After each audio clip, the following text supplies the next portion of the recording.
जी 9th class हम exercise के numericals कर रहे हैं। पेज नंबर 54 पर हमारे जो न्यूमेरिकल्स हैं, अब हम करेंगे 2.5 न्यूमेरिकल। देखिए इस न्यूमेरिकल को समझने के लिए हमारे पास दो सिचुएशंस हैं। अगर आप स्टेटमेंट गौर से पढ़ें कि पहले हिस्से में एक कार मूव कर रही है P से Q में, ठीक है। इस दौरान 5 सेकंड तक उसकी स्पीड मेंटेन है 40 मीटर पर सेकंड की। तो 40 मीटर पर सेकंड की स्पीड मेंटेन का मतलब ये हो गया कि इस दौरान इस मूविंग ऑब्जेक्ट की स्पीड यूनिफॉर्म स्पीड कहलाएगी। अच्छा, इसके बाद आगे ये कहता है कि अगले 10 सेकंड में वो कार रेस्ट कंडीशन में आ रही है, यानी कि velocity with respect to time decrease कर रही होगी और फाइनली r पोजीशन पर इसकी वेलोसिटी 0 हो जाएगी। अच्छा, इस दौरान जो टाइम लगा है वो लगा है कि बेटा 10 सेकंड। हमें पूरे न्यूमेरिकल में यहां पर क्या क्या कैलकुलेट करना है। हमने सबसे पहले ये देखना है कि कार P से R तक क्या एक्सेलरेशन रखती है। सबसे पहले तो आपने ये ध्यान में रखना है कि Q से R तक चूंकि वेलोसिटी रिड्यूस हो रही है, इस वजह से एक्सेलरेशन यहां पर नेगेटिव ली जाएगी। यहां पर एक्सेलरेशन हमारे कैलकुलेशन में नेगेटिव निकलेगी। अच्छा, मजीद इसमें हमने यूनिफॉर्म स्पीड के दौरान कार का कवर्ड डिस्टेंस S1 फाइंड करना है और वेरिएबल स्पीड में S2 डिस्टेंस हमने कैलकुलेट करना है। फिर एंड में हम क्या करेंगे कि इस कार का टोटल डिस्टेंस हम कैलकुलेट करेंगे दोनों डिस्टेंसेस को ऐड करके। चलिए अब हम इसको स्टार्ट करते हैं। हमारे पास नोन डाटा है यहां पर, data for uniform speed v 40 meter पर सेकेंड। टाइम कितना लगा बेटा यहां पर 5 सेकेंड। जी, सबसे पहले हम इस यूनिफॉर्म स्पीड वाले हिस्से से डिस्टेंस फाइंड आउट कर लेंगे। हमारे पास डिस्टेंस का जनरल स्पीड की जनरल इक्वेशन है v s1 divided by t। s1 इस वजह से कहा गया है क्योंकि यहां पर हमें दो डिस्टेंसेस कैलकुलेट करने हैं। एक डिस्टेंस आएगा यूनिफॉर्म का और एक डिस्टेंस आएगा वेरिएबल का।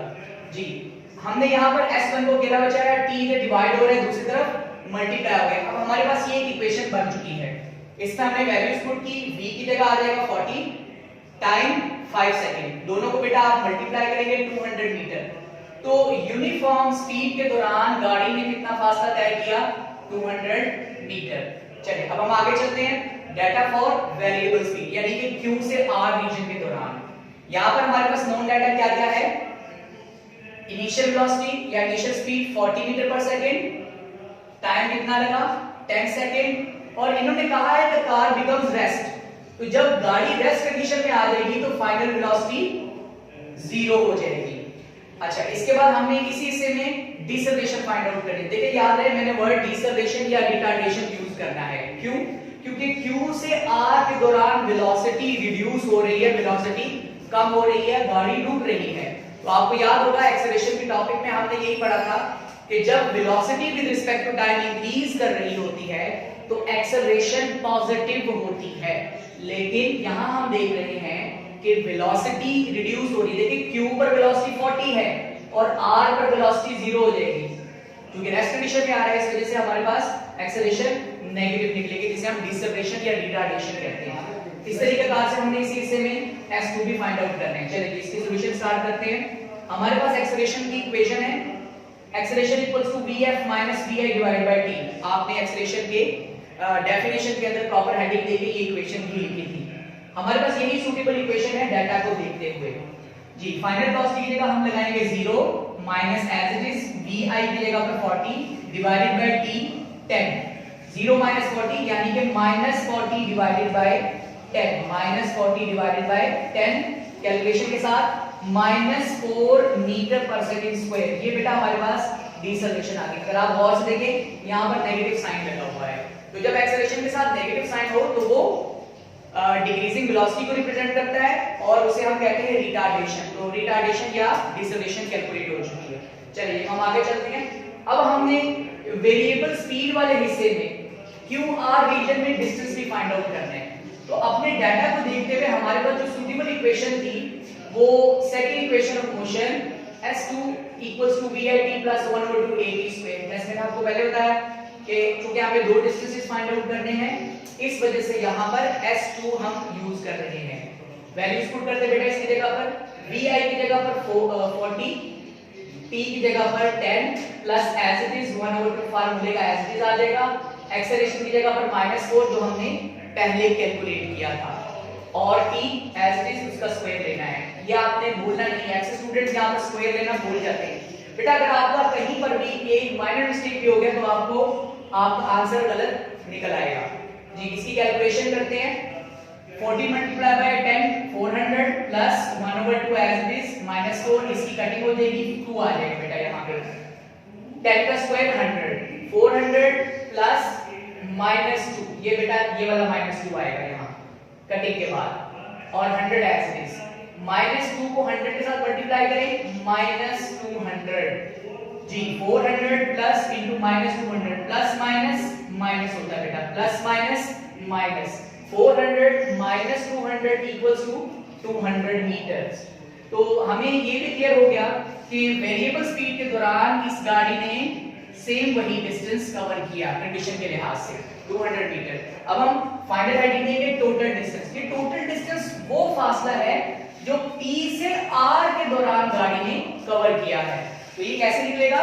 सिंपल, आपने क्या करना है, इस डिस्टेंस को और इस डिस्टेंस को ऐड कर देना है। Total distance equals to s1 plus s2, 200 plus 200 equals to 400 metre.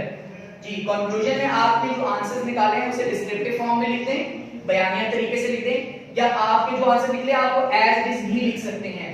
Acceleration -4 metre पर सेकंड स्क्वायर जो हमने ये कैलकुलेट की थी, और टोटल डिस्टेंस 400 मीटर जो हमने कैलकुलेट की। ये बेटा आपका numerical 2.5 page number 54 exercise numerical complete हो गया। चलिए अब हम दूसरे न्यूमेरिकल की तरफ आते हैं, 2.6 न्यूमेरिकल। जरा इसका भी सिचुएशन समझ लें आप। देखिए यहां पर भी गाड़ी मूव कर रही है पॉइंट P से Q तक। देखिए यहां ये कहा गया है इस न्यूमेरिकल का, अगर आप इसकी स्टेटमेंट देखें, A car starts from rest, एक गाड़ी रेस्ट कंडीशन से स्टार्ट हुई है। तो इसका मतलब ये हुआ कि रेस्ट कंडीशन में है तो इनिशियल वेलोसिटी बेटा इसकी हो जाएगी 0। यहां पे लिख देंगे कार एट रेस्ट, ये भी आप ऐड करेंगे यहाँ। जी गाड़ी रेस्ट में है इस वजह से इनिशियल वेलोसिटी 0। फिर आगे वो ये कहते हैं इट एक्सेलरेट्स विद 0.5 मीटर पर सेकंड स्क्वायर, 0.5 मीटर पर सेकंड स्क्वायर की एक्सेलरेशन से ये गाड़ी मूव कर रही है, और 100 मीटर का फासला 100 मीटर का डिस्टेंस कवर करने के बाद इसकी वेलोसिटी हमने कैलकुलेट करनी है। 100 मीटर के बाद इसकी वेलोसिटी हमने कैलकुलेट करनी है। यहां ये याद रहे कि आपके इस स्टेटमेंट में मेंशन किया गया है कि आपने इस फाइनल वेलोसिटी को जो कि मीटर पर सेकंड में निकलेगी उसे एंड पे आपने किलोमीटर पर आवर में कन्वर्ट लाजमी करना है। ये बहुत एक इंपॉर्टेंट टर्म है यहाँ पे जो उन्होंने यूज की हुई है। चलिए अब हम अपना डाटा निकालते हैं इसी सिनेरियो से।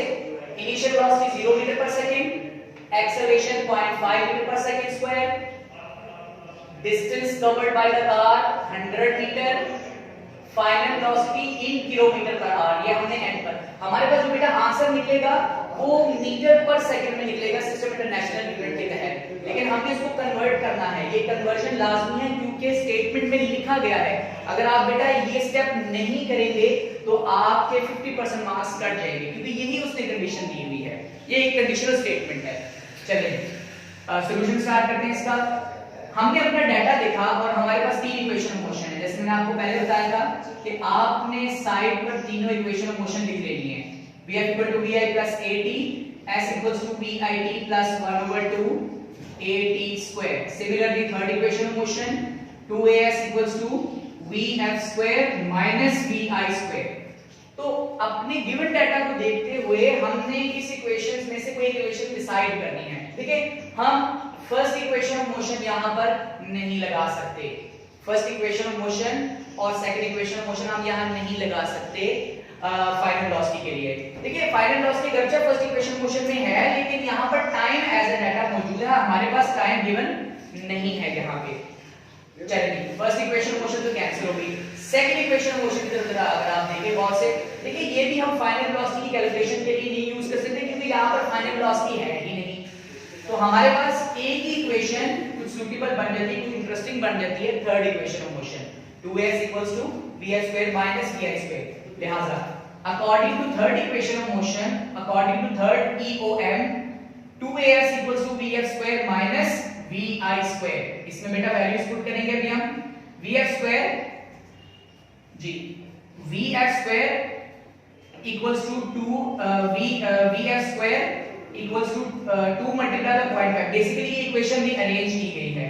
इक्वेशन कैसे अरेंज करेंगे हम जी, यहाँ पे आप देख लें, तो आपने वी एफ स्क्वायर को बेटा अकेला बचाना है। ये माइनस का वी आई स्क्वायर है, दूसरा जाके प्लस का हो जाएगा। तो आपके पास इक्वेशन क्या बनेगी, V F square equals to 2as plus V I का स्क्वायर। ये बेटा आपके पास इक्वेशन बन चुकी है। ये इक्वेशन रीअरेंजिंग करना जरूरी है। अच्छा, अब हम आगे चलते हैं। वी एफ स्क्वायर बेटा एज इट इज आ जाएगा, इक्वल साइन 2 a की जगह आएगा 0.5। आपने डाटा से देख देख के वैल्यूज पुट करनी है। s की जगह आ जाएगा डिस्टेंस, ठीक है, डिस्टेंस की वैल्यू 100 मीटर प्लस vi की वैल्यू कितनी है, 0 का स्क्वायर ले लें। यहां पे अब आप कैलकुलेशन करेंगे, कैलकुलेशन से आपके पास आंसर निकलेगा vf square equals to 100 plus 0 यानी कि 100। अब देखिए, हमें vf स्क्वायर नहीं फाइंड करना, हमें vf फाइंड करना है। तो इस स्क्वायर को खत्म करने के लिए हमने बोथ साइड पर रूट ले लिया है, ठीक है, स्क्वायर रूट ले लिया आपने, taking square root on both side. आप ये स्टेप ऐड करेंगे, यहां पे लिखेंगे प्रॉपर्ली जी। इक्वल के लेफ्ट साइड पर भी आपने स्क्वायर रूट लिया, इक्वल के राइट साइड पर भी। यहां से स्क्वायर और ये स्क्वायर रूट आपस में कैंसिलेशन के बाद 100 का स्क्वायर रूट क्या बनेगा आपके पास, 10 मीटर पर सेकंड। ये आपके पास मीटर पर सेकंड में आंसर आ चुका जी। अब हम आगे चलेंगे। देखिए, उसने जो कंडीशन दी थी कि जो आपके पास आंसर होगा फाइनल वेलोसिटी से आपने किलोमीटर पर आवर में कन्वर्ट करना है। अब आप यहां देखिए कि यहां पर हमने लिखा है मीटर पर सेकंड कन्वर्जन इनटू किलोमीटर पर आवर। इसके लिए आपके पास फार्मूला क्या है, गिवन वैल्यू को 3.6 के साथ मल्टीप्लाई कर दिया जाए। गिवन वैल्यू को 3.6 के साथ मल्टीप्लाई कर दिया जाए जी। गिवन वैल्यू क्या है आपके पास, 10। आपने 10 को 3.6 के साथ मल्टीप्लाई किया, 36 किलोमीटर पर आवर। ये बेटा आपके पास कैलकुलेशन फाइनल हो चुकी है। कंक्लूजन में हम लिखेंगे, hence velocity of a moving car is 36 kilometre पर आवर। याद रहे, मैं आपको आखिर में दोबारा बता दूं, ये कन्वर्जन बहुत इंपॉर्टेंट है और ये बहुत ही इंपॉर्टेंट न्यूमेरिकल है बेटा। Thank you.